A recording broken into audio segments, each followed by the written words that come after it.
Hola, bienvenidos nuevamente a comentarios sobre un curso en milagros. La semana pasada platicábamos acerca del prefacio a un curso en milagros. Hablamos acerca de lo que es el curso en milagros, cómo se origina, los propósitos que tiene y cómo se va revisando todo esto a través del prefacio. Palabras que se le agregan al curso para dar una impresión general acerca de su origen, de cómo se inició todo. La última vez habíamos hablado acerca de tantas y tantas cosas que nos llevan a entender todos estos propósitos precisamente, con los que el prefacio trata de cumplir. Y nos quedamos en platicar un poco más acerca de lo que es la percepción. Todo desde el punto de vista de un curso en milagros. Te sugiero que en este momento te sientes en tu sillón favorito. Si puedes escuchar con audífonos, quizás sea mejor para ti, por el efecto que estas palabras puedan causar, según son leídas del prefacio, que tengas la bebida de tu predilección junto a ti, atenúa la luz si es posible y préstanos tu sexto sentido. Vamos a empezar a platicar sobre lo que el prefacio dice acerca de la percepción. La percepción, dice el prefacio, es una función del cuerpo y por lo tanto supone una limitación de la conciencia. La percepción ve a través de los ojos del cuerpo y oye a través de sus oídos. Produce las limitadas reacciones que éste tiene. El cuerpo aparenta ser, en gran medida, automotivado e independiente, mas en realidad solo responde a las intenciones de la mente. Si la mente lo utiliza para atacar, sea de la forma que sea, el cuerpo se convierte en la víctima de la enfermedad, la vejez y la decrepitud. Si la mente, en cambio, acepta el propósito del Espíritu Santo, el cuerpo se convierte en un medio eficaz de comunicación con otros, invulnerable mientras se le necesite, que luego sencillamente se descarta cuando deja de ser necesario. Mi primer comentario va en este sentido. Aquí se está enfatizando precisamente cómo el curso de milagros toma a la aparente realidad material, al cuerpo mismo. Parece ser que el cuerpo define en medida total lo que es el universo para nosotros, a través de su percepción de 5 sentidos. Olvidamos que el cuerpo es solamente un agente perceptor. Parece ser que de alguna forma se adecua a esta realidad y de alguna forma para nosotros la define, puesto que la aparente realidad exterior se nos manifiesta por medio de estos filtros, que son los 5 sentidos de la percepción. El curso de milagros, sin embargo, llama la atención de que las cosas no necesariamente son así. Más aún, que no son así. Y en cuanto a definir al cuerpo, lo define como o un agente perceptor para quien está decidido con su voluntad clara para darle ese valor al cuerpo, o bien como una herramienta, tal y como la toma el Espíritu Santo, de comunicación para que otros se den las primeras impresiones, las primeras orientaciones acerca de lo que el curso de milagros propone, pero también acerca de lo que el Espíritu Santo nos hace ver, nos ayuda a definir con claridad como una verdad y no ya tan solo como una posibilidad de percepción aparente, que ésta la da el cuerpo. El cuerpo, asimismo, para el Espíritu Santo se convierte entonces en un mensajero de posibilidades, en un medio, en una herramienta para estos propósitos de aclararle a los demás lo que la realidad sí es, no lo que aparenta ser. Y sigue adelante el prefacio. De por sí, el cuerpo es neutro, como lo es todo en el mundo de la percepción. Utilizarlo para los objetivos del ego o para los del Espíritu Santo depende enteramente de lo que la mente elija. Así pues, estamos llegando a un momento en donde se nos va aclarando que según el curso de milagros, todo a final de cuentas en el mundo es producto de una decisión que toma la mente. La mente es entonces la que necesita corrección. Por eso el curso de milagros es una propuesta para aprender a pensar correctamente, no para aprender a percibir de otra forma. Esto es importante. El prefacio también dice: lo opuesto a ver con los ojos del cuerpo es la visión de Cristo, la cual refleja fortaleza en vez de debilidad, unidad en vez de separación y amor en vez de miedo. Lo opuesto a oír con los oídos del cuerpo es la comunicación a través de la voz que habla en favor de Dios. el Espíritu Santo, el cual mora en cada uno de nosotros. Su voz nos parece distante y difícil de oír, porque el ego que habla en favor del yo falso y separado parece hablar a voz en grito. Sin embargo, es todo lo contrario. El Espíritu Santo habla con una claridad inequívoca y ejerce una atracción irresistible. Nadie puede ser sordo a sus mensajes de liberación y esperanza, a no ser que elija identificarse con el cuerpo, ni nadie puede dejar de aceptar jubilosamente la visión de Cristo a cambio de la miserable imagen que tiene de sí mismo. La visión de Cristo es la visión del Hijo de Dios. La visión del Hijo de Dios es la visión de el Padre y el Hijo unidos. Es una visión verdadera. No tiene que ver con la percepción. La percepción, entendamos, como lo decíamos en el primer comentario, es una función del cuerpo. Y la mente no tiene realmente que ver con el cuerpo, a menos que pensemos que el cuerpo es necesario para la mente, lo cual es un error.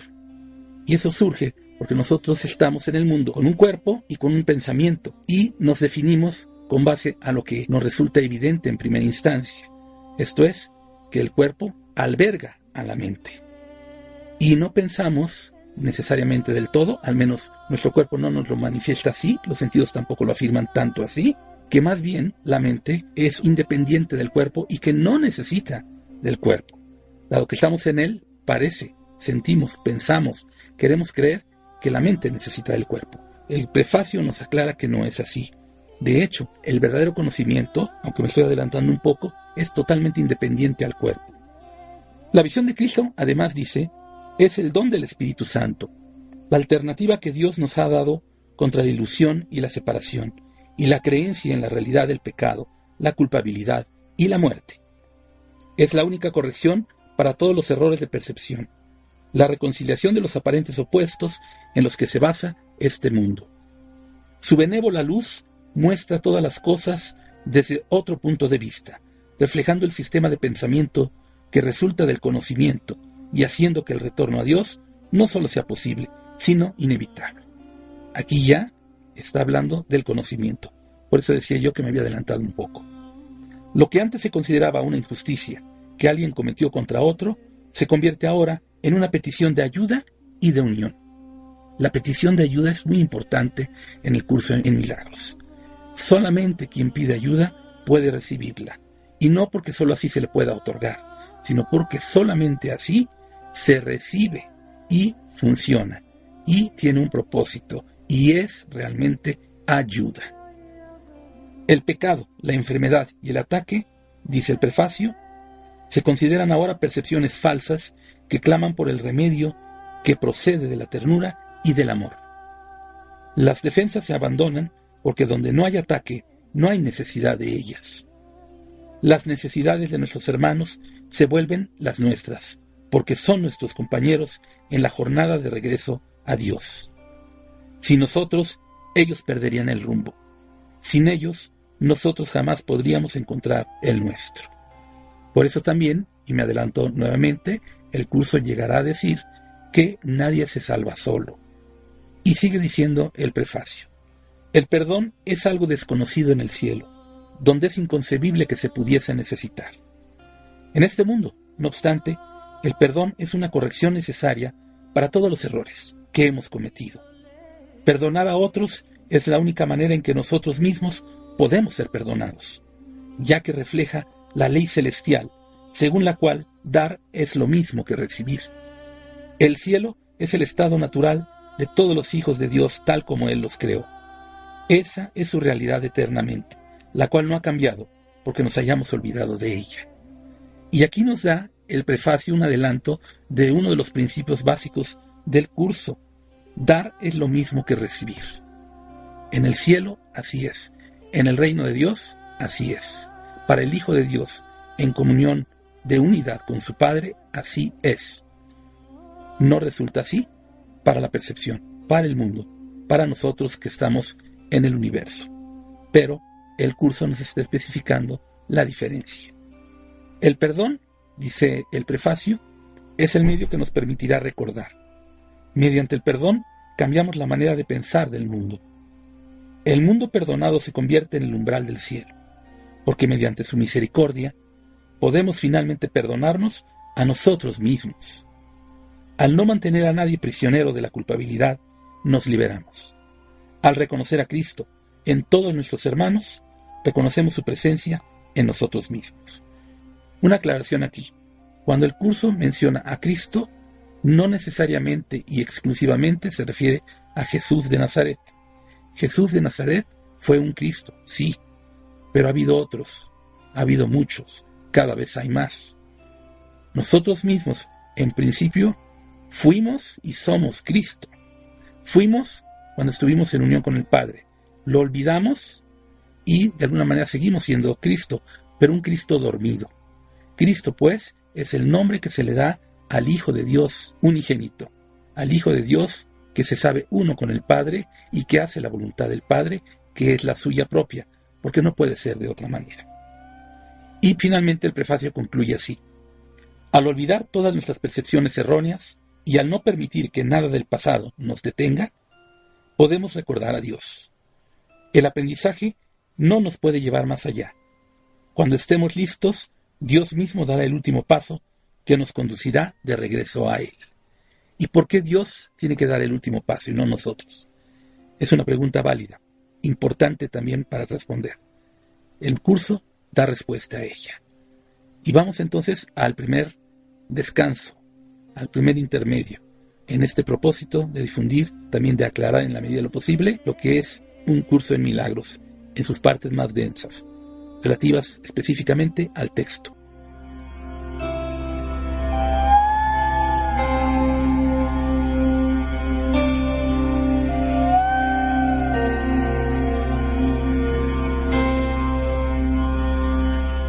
Bienvenido de regreso a Comentarios sobre un curso en milagros. Terminamos ya de revisar el prefacio. En la introducción del curso en milagros propiamente está un párrafo fundamental. En realidad son 3 párrafos fundamentales. El primero de ellos dice así: este es un curso de milagros. Me detengo aquí para un comentario. Estas fueron las primeras palabras que Helen Schucman escribió acerca de un curso en milagros y que escuchó de una voz silente que se lo dictaba. Es un curso obligatorio. Una aclaración aquí. El texto en español dice, es un curso obligatorio. El texto en inglés no utiliza la palabra mandatory, que sería equivalente a obligatorio. La palabra que utiliza el texto original en inglés es required, lo cual significa requerido. Así cambia el sentido de la frase. Dice la frase en el curso de milagros, es un curso obligatorio. Yo corrijo esto, quiero corregirlo. Debiera más bien decir, es un curso requerido. La diferencia es sustancial. Ya veremos por qué. Tómala en cuenta, por favor. Así, las 2 primeras frases de la introducción quedan así. Este es un curso de milagros. Es un curso requerido, digo yo, con la corrección. Solo el momento en que decides tomarlo es voluntario. Tener libre albedrío no quiere decir que tú mismo puedas establecer el plan de estudios. Significa únicamente que puedes elegir lo que quieres aprender en cualquier momento dado. Un comentario. Cuando dice el curso, solo el momento en que decides tomarlo es voluntario, me recuerda mucho la frase que Gandalf le dice a Frodo, acerca de que solo nos es permitido elegir lo que haremos con el tiempo que se nos otorga. Más adelante el curso dice, este curso no pretende enseñar el significado del amor, pues eso está más allá de lo que se puede enseñar. Pretende, no obstante, despejar los obstáculos que impiden experimentar la presencia del amor, el cual es tu herencia natural.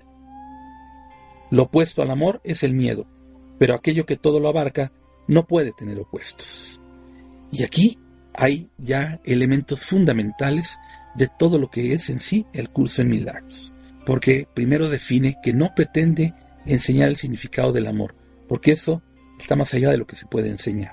Es decir, no es a través de las experiencias en el mundo que vamos a tener la posibilidad de entender lo que es el amor. De hecho, como veremos más adelante en el curso, el mundo es precisamente la imposibilidad de ver al amor. Fue manifestado con esa orientación. Por eso, este curso como dice la introducción, no pretende enseñar el significado del amor. Pretende, no obstante, lo dice así, despejar los obstáculos que impiden experimentar la presencia del amor.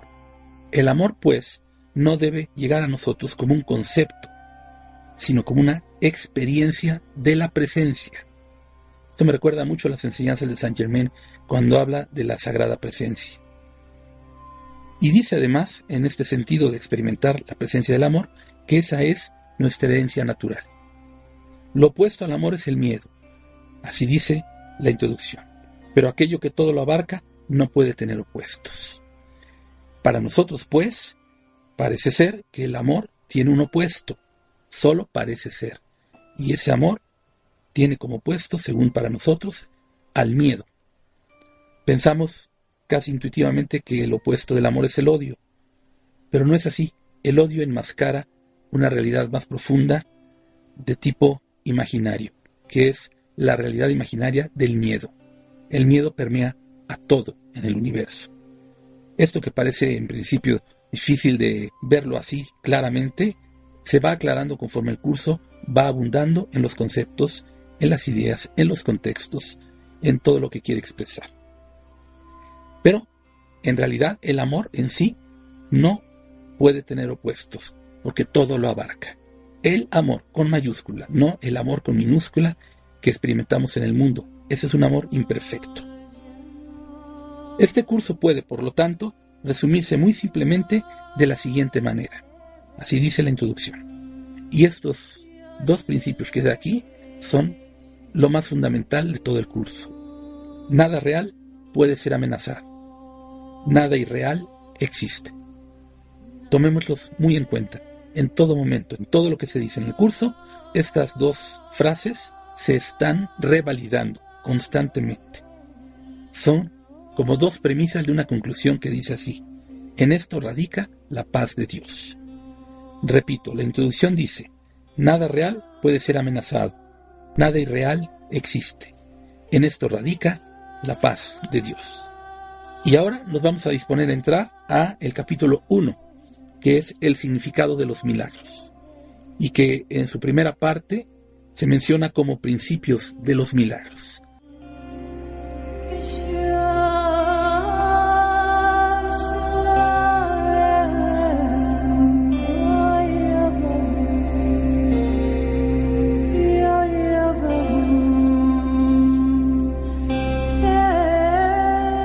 Seguimos con esta segunda emisión de la serie Comentarios sobre un curso en milagros, y estamos ahora sí a punto de entrar ya de lleno al libro primero, al libro de texto. Por medio del capítulo 1, que lleva por nombre El significado de los milagros, y en su primera parte, llamada Principios de los milagros, se nos dice lo siguiente: no hay grados de dificultad en los milagros. No hay ninguno que sea más difícil o más grande que otro. Todos son iguales. Todas las expresiones de amor son máximas. Primer comentario. Esto es importante. No debemos concebir al milagro bajo los criterios del mundo, que en todo coloca, exige gradaciones, niveles, diferencias. Los milagros proceden no del mundo, sino de otro espacio-tiempo que no es ni espacio ni tiempo, pero que es necesario comenzar a referirnos a él un tanto de esa forma, porque para nosotros el espacio y el tiempo, como decía Kant, son intuiciones puras de la sensibilidad. Es decir, son redes que se ciernen sobre nuestra percepción a un modo tal que no podemos concebir muchas cosas prácticamente si no es con base en ellas. Así pues, no hay ninguno que sea más difícil o más grande que otro en cuanto a los milagros. Todos son iguales. Todas las expresiones, dice, de amor son máximas, y no puede ser de otra forma, dado que ya en el prefacio se nos ha dicho que el amor todo lo abarca, y que no tiene opuestos, precisamente porque todo lo abarca. En el texto se abunda de esta forma: los milagros de por sí no importan. Lo único que importa es su origen, el cual está más allá de toda posible evaluación. Por eso decía que están más allá del espacio y del tiempo. Nosotros evaluamos con categorías basadas en el espacio y en el tiempo. Agregaría incluso en el movimiento. Dice también el texto: Los milagros ocurren naturalmente como expresiones de amor. El verdadero milagro es el amor que los inspira. En este sentido, todo lo que procede del amor es un milagro. Y sí, es un milagro porque viene de la realidad auténtica, porque el amor no está en el mundo. Escuchen lo que dije, el amor no está en el mundo. Parece estar, pero es un amor que se define con base en tanto recibo, tanto doy. Tanto doy, tanto quiero recibir. Ese no es amor. Ese es un intercambio de necesidades. Todos los milagros significan vida, y Dios es el dador de la vida, dice también el texto. Su voz te guiará muy concretamente. Se te dirá todo lo que necesites saber. Los milagros son hábitos y deben ser involuntarios. No deben controlarse conscientemente. Los milagros seleccionados conscientemente pueden proceder de un falso asesoramiento. Esto es también, nuevamente digo, importante, porque los milagros son hábitos y deben ser involuntarios. Todo en nuestro hacer resulta de un hábito. Cada pensamiento que tenemos resulta de un hábito que nos lleva a definir las cosas como las pensamos, y por tanto a verlas como las pensamos. Los milagros también son hábitos para quien permite que a través de él o de ella se lleven a cabo. Y por eso son y deben ser involuntarios, es decir, no dependen de la voluntad de la persona. Si acaso, en el único sentido que pudieran depender de la voluntad de una persona, es que lo permita. La voluntad humana lo que puede hacer para manifestar el milagro es ponerse a disposición del amor, para que éste fluya a través del individuo. Esto en el mundo, que es el único lugar, vamos a llamarle, donde los milagros tienen un sentido. Los milagros son naturales, dice el curso. Cuando no ocurren es que algo anda mal. Vean ustedes a su alrededor. Todo anda mal, porque no ocurren los milagros. Esto es, todo lo que ocurre en el mundo es producto de causa y efecto de lo que el mundo mismo provee, provoca, asienta como base. Además, dice el curso, todo el mundo tiene derecho a los milagros, pero antes es necesario una purificación. Los milagros curan porque suplen una falta. Los sobran aquellos que temporalmente tienen más para aquellos que temporalmente tienen menos. ¿En qué sentido es tener más? Bueno, hay que tener más disposición para realizarlos. El que más disposición tiene para realizarlos permite que a través de él fluyan. Otros, en cambio, no tenemos o no tienen tanta disposición para llevarlos a cabo, porque todo lo que conciben está basado en el mundo mismo, y el mundo es la aparente prueba de exclusión de la posibilidad del amor o de la realidad del amor. Para el mundo queda como posibilidad, pero queda excluida, porque nada en el mundo prueba el amor como tal, solo el amor en medidas, y ese no es amor. Los milagros son una especie de intercambio. Como toda expresión de amor, que en el auténtico sentido de la palabra es siempre milagrosa, dicho intercambio invierte las leyes físicas. Brindan más amor tanto al que da como al que recibe. Así es, mientras más das, más recibes. Porque recibir no está en función del otro, porque el otro no existe como tal, existe como tú mismo. Cuando tú das, te das a ti mismo, y entonces te das más, y siempre recibes más. Te das a ti mismo en primera persona, pero también en segunda persona, en el otro. El otro eres tú. El amor provoca entonces el milagro. ¿Cuál es en este caso el milagro? La desaparición del otro como aparente separación de ti, como proyección mera de ti. Eso no quiere decir que los otros no sean personas en sí. Lo que quiere decir es que para el obrador de milagros, el otro ya está en uno, como yo mismo, como uno mismo. Cuando se obran milagros, con vistas a hacer de ellos un espectáculo para atraer creyentes, dice el texto, es que no se ha comprendido su propósito. Así es, a Jesús de Nazaret le pedían milagros, y él estaba reacio a concederlos. De hecho, según el texto de la Biblia, el primer milagro que realiza Jesús es el de la conversión del agua en vino, y fue hecho a solicitud expresa de su madre. de María. Y Jesús estaba reacio a llevarlo a cabo, no porque no quisiera complacer a su madre. De hecho, a final de cuentas lo lleva a cabo solo por complacer a su madre, sino porque él sabe que los milagros, como dice aquí y lo dice el texto, si se hacen con vista a hacer de ellos un espectáculo para atraer creyentes, es que no se ha comprendido su propósito. Él comprende el propósito y sin embargo, por el amor a su madre, lo lleva a cabo y transforma el agua en vino. La oración, dice también el capítulo 1, el significado de los milagros, en su parte, principios de los milagros. La oración es el vehículo de los milagros. Es el medio de comunicación entre lo creado y el Creador. Por medio de la oración se recibe amor y por medio de los milagros se expresa amor. Recibir y expresar. Todo a través de la oración. ¿Qué es la oración? El curso lo va a definir. Sigamos adelante. Los milagros son pensamientos, dice.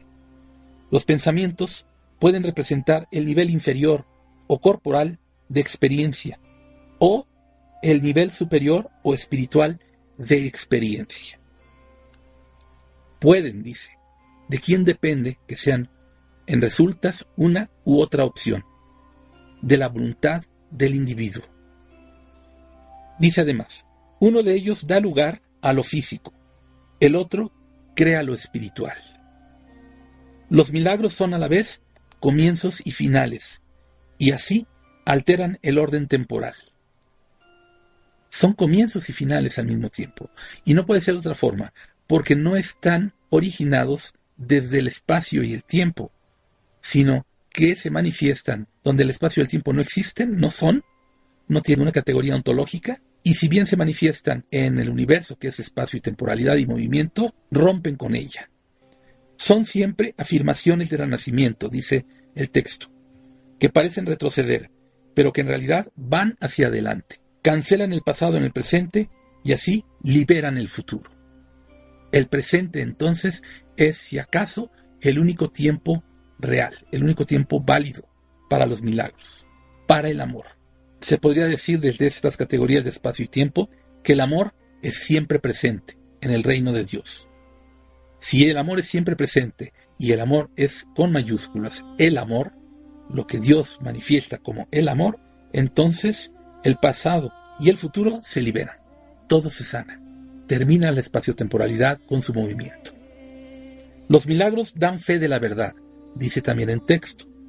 Son convincentes porque proceden de la convicción. Sin convicción degeneran en magia, que es insensata y por lo tanto destructiva, o más bien el uso no creativo de la mente. Cuidado con eso. Un milagro para muchos puede parecer mágico, no lo es en lo absoluto. La magia, según el curso, es insensata. La magia es un procedimiento de la espaciotemporalidad. Es una manipulación de la conciencia individualizada que está atrapada en la sensibilidad, es decir, en el cuerpo, y que prestidigita, maneja con movimientos, recuerden, espacio, tiempo y movimientos, al espacio y al tiempo, para dar la impresión de que algo aparece, o aparentemente, de la nada, cuando en realidad no es así. Por eso el curso va a enfatizar en todo momento que la magia no es deseable. Adelante en el texto dice este párrafo. Todos los días deberían consagrarse a los milagros. ¿Por qué? Ya lo dijo antes, porque los milagros son y deben ser también hábitos. El propósito del tiempo, según el curso de milagros, dice el texto, es que aprendas a usarlo de forma constructiva. El tiempo es, por lo tanto, un recurso de enseñanza y un medio para alcanzar un fin. El tiempo cesará cuando ya no sea útil para facilitar el aprendizaje. Así pues, el día que alguno de nosotros descubra el conocimiento, el amor, la plenitud del mismo en cada una de nuestras almas, entonces el tiempo dejará de ser necesario como un recurso de aprendizaje. Ese es el único propósito del espacio-tiempo, según el curso de milagros, según el uso que hace el Espíritu Santo de lo manifiesto por la mente en revolución, la mente en conflicto, la mente en separación. El tomarlo como un recurso para el aprendizaje. Más adelante el curso aclarará que en el reino de Dios no hay necesidad de aprender nada, porque ya todo está dado, todo se sabe, todo es conocimiento, nada se oculta. No es así en el universo, no es así en el espacio y tiempo y en su movimiento. Por eso dejará de ser útil, visto desde el punto de vista del Espíritu Santo, cuando ya todo haya sido comprendido. Entonces, ¿qué ocurrirá? Desaparecerá el universo. Se dará la desaparición del universo. Más adelante, el texto dice: los milagros son recursos de enseñanza para demostrar que dar es tan bienaventurado como recibir. Aumentan la fortaleza del que da y simultáneamente le dan fortaleza al que recibe. Con esto me quiero quedar para ir a una pausa. Meditemos en esto, liberemos en esto todo aquello que ya no va siendo necesario en nuestro pensamiento. Démonos tiempo, respiremos profundamente.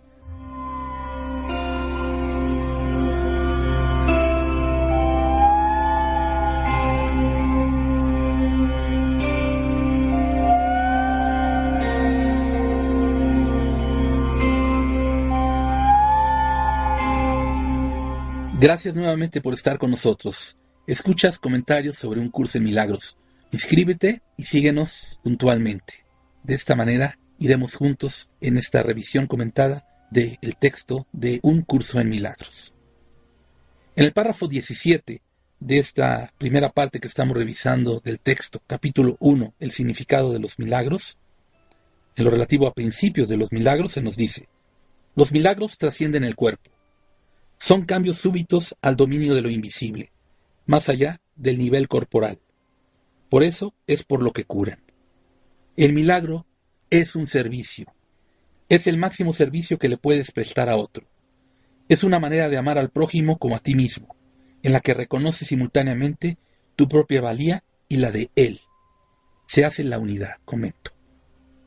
Los milagros hacen que las mentes sean una en Dios. Ahí está, la unidad. Se basan en la cooperación, porque la filiación es la suma de todo lo que Dios creó. Los milagros reflejan, por lo tanto, las leyes de la eternidad, no las del tiempo. Aquí por primera vez el texto introduce un concepto, que es la filiación, y la define como la suma de todo lo que Dios creó. Se dice, y es correcto, que Dios creó solo a un hijo, a su hijo unigénito, y en él se extiende por completo. La única diferencia que hay entre el Padre y el Hijo, si alguna hubiera, y la hay, es tan solo en el sentido del origen. El Padre es el que origina al Hijo, no en el sentido inverso. El Hijo no origina al Padre. Es, si acaso, la única diferencia, pero es una diferencia meramente nominativa, puesto que para todos los fines no significa realmente una disminución de ninguna facultad, ningún ocultamiento, ninguna división de la unidad, porque Dios es uno con su Hijo unigénito. El Hijo unigénito, por tanto, crea a la manera del Padre, extiende la creación del Padre. El curso más adelante nos va a decir, me adelanto un tanto, que la mente en su estado natural es de completa abstracción. Entendamos por ello que no es concreta, es decir, que no es manifestadora de separación, de objetos, de casos separados. La mente todo lo manifiesta como una unidad. Por tanto, el Hijo unigénito, al manifestar a la manera del Padre, es decir, unitariamente, manifiesta también pensamientos. Pero estos pensamientos no son división de la mente, son en algún sentido posibilidad creativa de la mente. Todos esos pensamientos que el Padre y el Hijo tienen y que acuerdan tener, manifiestan a un pensamiento que en sí es un hijo de Dios. Todos los hijos de Dios, entonces, que en realidad son uno, porque son pensamientos en la mente del Padre y del Hijo, constituyen a la filiación. Este concepto se va a ir aclarando más conforme el texto avance. En el párrafo 20 dice así: los milagros despiertan nuevamente la conciencia de que el espíritu, no el cuerpo, es el altar de la verdad. Este reconocimiento es lo que le confiere al milagro su poder curativo. Los milagros son expresiones naturales de perdón. Por medio de los milagros, aceptas el perdón de Dios al extendérselo a otros. Los milagros se asocian con el miedo debido únicamente a la creencia de que la oscuridad tiene la capacidad de ocultar. Crees que lo que no puedes ver con los ojos del cuerpo no existe. Esta creencia te lleva a negar la visión espiritual. Luego entonces, todo lo que vemos con el cuerpo no existe. Mas, si en nosotros habita el milagro, si en nosotros habita el amor, el cuerpo resulta entonces una herramienta para la visión. El cuerpo, pues, al ser neutro, no está imposibilitado de ver la realidad de Dios. No resulta así, en principio, porque el alma que la habita, que somos nosotros, es un alma en separación, es un alma en error, es un alma en olvido. Pero en cuanto esta alma en olvido recuerda su origen, lo acepta, lo encarna, el cuerpo entonces tiene la visión de Dios, la visión del reino, la visión con mayúsculas. El cuerpo en ese momento entonces puede ver la realidad tal y como es. Y así no se niega la visión espiritual. En el párrafo 23 se dice: los milagros reorganizan la percepción y colocan todos los niveles en su debida perspectiva. Esto cura, ya que toda enfermedad es el resultado de una confusión de niveles. Interesante esto, ¿verdad? Confundir un nivel con otro. Así es, efectivamente. Confundir, por ejemplo, la indefinición del pensamiento con la imposibilidad del cuerpo. De ahí resulta una enfermedad. Es un caso. Los milagros, dice el párrafo 24, te capacitan para curar a los enfermos y resucitar a los muertos. Tanto la enfermedad como la muerte son invenciones tuyas y por lo tanto las puedes abolir. Tú mismo eres un milagro, capaz de crear a semejanza de tu Creador. Todo lo demás no es más que tu propia pesadilla y no existe. Solo las creaciones de luz son reales.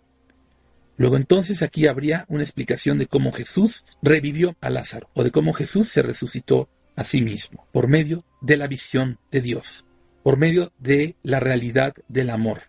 Jesús estaba capacitado para curar a los enfermos y para resucitar a los muertos, porque ya tenía la visión milagrosa, la visión de Dios en él, porque había aceptado nuevamente al Hijo unigénito en sí mismo, y él se había aceptado como ese Hijo unigénito, encarnado, colocado, digámosle así, en este universo, con el propósito de manifestar la realidad del amor. El milagro no es el fin, recuérdenlo. El fin es manifestar al amor en el mundo, pero el milagro conduce a esa manifestación.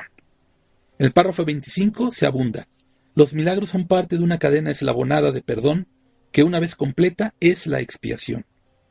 La expiación opera todo el tiempo y en todas las dimensiones del tiempo.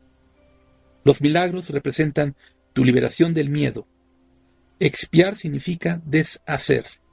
Deshacer el miedo es un aspecto esencial del poder expiatorio de los milagros. Y es esencial porque, si bien no nos damos cuenta, el miedo permea todo en el universo. Cada objeto, cada situación, cada experiencia que el mundo provoca en nosotros y que solo a ese nivel se queda, al nivel del mundo, esconde detrás al miedo. Por eso, los milagros representan tu liberación del miedo.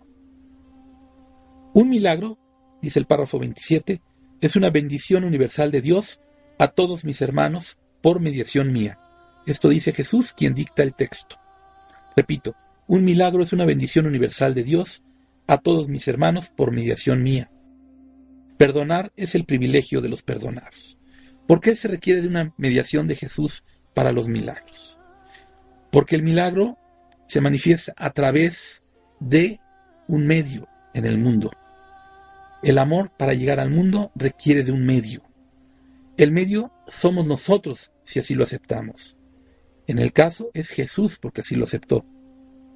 Y si bien Él no está ya en la espacio-temporalidad, a la manera del Espíritu Santo, haciéndose uno con el Espíritu Santo, que está intermediando entre Dios y el mundo, entre la realidad y lo ilusorio, se da el milagro que Jesús administra. ¿Y por qué lo administra Jesús y no directamente el Espíritu Santo? No hay una obligación en ello, Pero resulta así porque Jesús estuvo aquí. Él encarnó, Él conoce la condición humana, la vivió, la sufrió, la experimentó, la trascendió, la liberó, la perdonó, la asumió desde el amor. En todo vio una petición de amor. Hacemos un último corte y regresamos.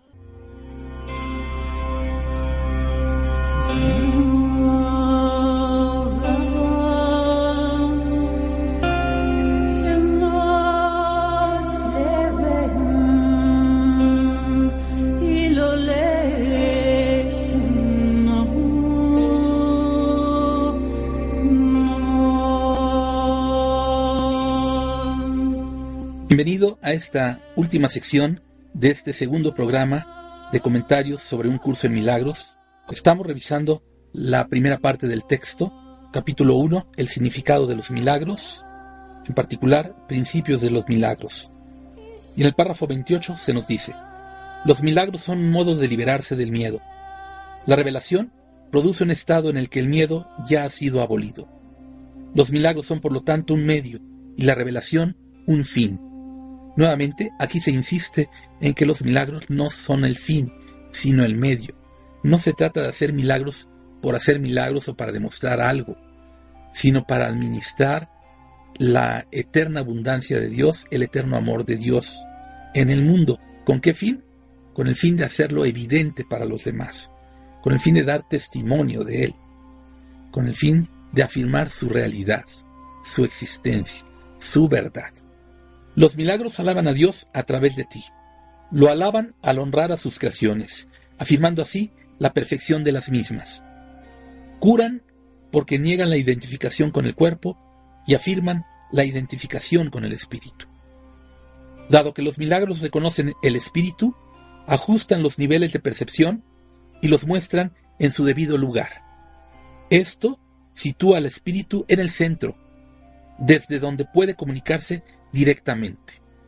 Es, a la manera en que Kant también afirmaba en la crítica de la razón pura, con respecto de su visión de la realidad, lo que equivaldría a una revolución copernicana.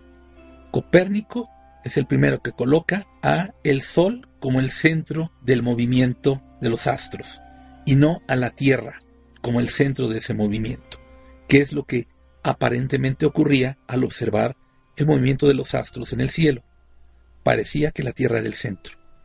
De esa manera, a la manera copernicana, se trata de colocar al espíritu en el centro, no al cuerpo en el centro. En el párrafo 31, los milagros deben inspirar gratitud, no reverencia. Gratitud porque se conceden, porque es a través de uno que fluyen, o porque uno es el receptor de los mismos, pero no reverencia, porque los milagros, repito, son un medio, no un fin. A quien hay que reverenciar es a Dios. Debes dar gracias a Dios, así lo dice también, por lo que realmente eres. Los hijos de Dios son santos, y los milagros honran su santidad, que ellos pueden ocultar, mas nunca perder. Es decir, nunca has dejado de ser santo. Eres inocente, que es otra de las afirmaciones constantes en el curso de milagros. No puedes perder esa santidad, la puedes olvidar. Puedes hacerte pensar que la ocultas o que no está allí, pero en realidad sigue estando. Todo es cuestión de cambiar tu manera de pensar para darte cuenta de que ahí está. Dice también el párrafo 32: yo inspiro todos los milagros. Esto lo dice Jesús, que en realidad son intercesiones. Interceden en favor de tu santidad y santifican tus percepciones. Al ubicarte más allá de las leyes físicas, te elevan a la esfera del orden celestial. En ese orden tú eres perfecto. Los milagros te honran porque eres digno de ser amado. Desvanecen las ilusiones que albergas acerca de ti mismo y perciben la luz en ti. De esta forma, al liberarte de tus pesadillas, expían tus errores. Al liberar a tu mente de la prisión de tus ilusiones, te restauran la cordura. Este párrafo es clarísimo y si bien no requiere comentario, me atreveré a decir simplemente que vale la pena ponerle especial atención. Es el párrafo 33. Abundando, en el párrafo 34 se dice: los milagros le devuelven a la mente su llenura. Al expiar su sensación de carencia, establecen perfecta protección. La fortaleza del espíritu no da cabida a intromisiones. Los milagros son expresiones de amor, pero puede que no siempre tengan efectos observables. Los milagros son ejemplos de recto pensar que armonizan tus percepciones con la verdad tal como Dios la creó. Un milagro es una corrección que yo introduzco en el pensamiento falso. Actúa como un catalizador, disolviendo la percepción errónea y reorganizándola debidamente. Esto te coloca bajo el principio de la expiación, donde la percepción sana. Hasta que esto no ocurra, no podrás conocer el orden divino. ¿Y quién, en su sano pensamiento, no querría conocer el orden divino? Si aún en el pensamiento erróneo se desea, se aspira a conocer el orden de las cosas, ¿cómo no se iba a aspirar, si cabe la posibilidad, el orden divino? Claro que sí. El Espíritu Santo, dice el párrafo 38, es el mecanismo de los milagros. Él reconoce las creaciones de Dios, así como tus ilusiones. Separa lo verdadero de lo falso mediante su capacidad para percibir totalmente en vez de selectivamente. Ergo, si tú eres capaz de percibir totalmente, no desearás percibir selectivamente. Y tu visión será la visión del Espíritu Santo, la visión del intermediario de Dios con respecto al mundo. El milagro, dice el texto, elimina el error, porque el Espíritu Santo lo identifica como falso o irreal. Esto es lo mismo que decir que al percibirse la luz, la oscuridad desaparece automáticamente. El milagro reconoce que todo el mundo es tu hermano, así como mi hermano también. Es una manera de percibir la marca universal de Dios. El contenido perceptual de los milagros es la plenitud. Esto es muy importante, la plenitud. De ahí que puedan corregir o redimir la errada percepción de carencia. Plenitud no es carencia. Carencia no es plenitud. Se separan uno del otro. No puede ser uno si es el otro. Uno de los mayores beneficios que se deriva de los milagros es su poder para liberarte de tu falso sentido de aislamiento, privación y carencia. Los milagros surgen de un estado mental milagroso o de un estado de estar listo para ellos. Esa es una condición, hay que estar listo para el milagro. Si estás listo para el milagro, entonces el milagro puede ocurrir. Pero es necesario que pongas tu voluntad en ello, que pongas tu atención en ello. De ahí, hágase, Señor, tu voluntad en el cielo como en la tierra. Aceptar hacer la voluntad de Dios, que es la mía, aunque lo he olvidado. Los milagros son expresiones de una conciencia interna de Cristo y de haber aceptado su expiación. Un milagro nunca se pierde. Puede afectar a mucha gente que ni siquiera conoces y producir cambios inimaginables en situaciones que ni siquiera eres consciente. El Espíritu Santo es el medio de comunicación más elevado. Los milagros no entrañan ese tipo de comunicación debido a que son medios temporales de comunicación. Cuando retornes a la forma original de comunicación con Dios, por revelación directa, los milagros dejarán de ser necesarios. Esto de revelación directa es importante porque quiere decir que no es por percepción, que no es por intermediación, que no es por medio de un cuerpo o de un mecanismo cualquiera que éste sea. Es directo, nada se oculta. Además, en el párrafo anterior, vale resaltar lo importante que es que los milagros se den incluso aunque uno no reconozca sus resultados, aunque no le toque a uno atestiguar los resultados del milagro. No importa, lo importante es que ocurran. Y en el párrafo 47, ya casi para terminar, se dice: el milagro es un recurso de aprendizaje que reduce la necesidad del tiempo. Establece un intervalo temporal fuera de lo normal que no está sujeto a las leyes usuales del tiempo. En ese sentido, es intemporal. Es como que en las nubes se abre un claro y aparece el sol. La intención es que se abra y que se mantenga abierto y que esa apertura se extienda. El milagro es el único recurso que tienes a tu inmediata disposición para controlar el tiempo. Solo la revelación lo trasciende al no tener absolutamente nada que ver con el tiempo. Claro, la revelación es directa, no necesita de intermediario, por tanto el espacio y el tiempo no funcionan, no se requiere de ningún medio. El milagro no distingue entre diferentes grados de percepción. Ya lo dijo al principio también, de alguna forma, cuando no hay grados de dificultad en los milagros. El milagro es un recurso para sanar la percepción que es eficaz independientemente del grado o dirección del error. Puedes estar equivocado un poquito o enormemente. Para el milagro eso no hace ninguna diferencia. En eso radica su verdadera imparcialidad. Y tiene que ser imparcial, puesto que proviene de Dios, del amor. Está administrado por el Espíritu Santo, por Jesús haciéndose uno con el Espíritu Santo, y por tanto es imparcial. Como dice el dicho, haz el bien sin mirar a quién. Y finalmente, el milagro compara lo que tú has hecho con la creación, aceptando como cierto lo que concuerda con ella y rechazando como falso lo que no. Llegamos así al final de esta emisión, segunda de la serie, comentarios sobre un curso en milagros. Que la paz esté contigo.